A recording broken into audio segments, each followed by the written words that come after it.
আমি আবার ক্লান্ত পথচারী, এই কাটার মুকুট লাগে ভারী। গেছে জীবন দুদিকে দুজনারই, মেনে নিও কি মেনে নিতে পারি। ছুতে গেলে সব হাতের নাগালে হারাই, এইভাবে হেরে যাই যেই ঘুরে তাকাই। কেমন যেন আলাদা আলাদা সব, হালকা হতে চাই, খসে পড়েছি তাই।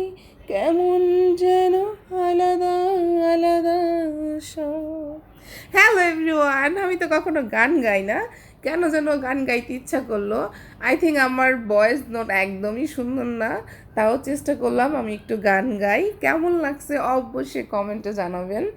আর কেউ বাজে কমেন্ট করেন না প্লিজ, কারণ আমি কোনো শিল্পী না, জাস্ট ভালো লাগছে তাই আর কি, এছাড়া অন্য কিছুই না। আমার গান গাইতে মোটামুটি ভালো লাগে। আচ্ছা যাই হোক, আমি বের হয়েছি যেই জন্য, আমি গিয়েছিলাম পাসপোর্ট আনার জন্য। আলহামদুলিল্লাহ আমি পাসপোর্ট হাতে পেয়ে গেছি। অতি শীঘ্রই আমি পাড়ি দিচ্ছি দূরপ্রবাসে। সবাই আমার জন্য দোয়া করবেন, ভালো থাকবেন, সুস্থ থাকবেন। টেক কেয়ার, আল্লাহ হাফেজ।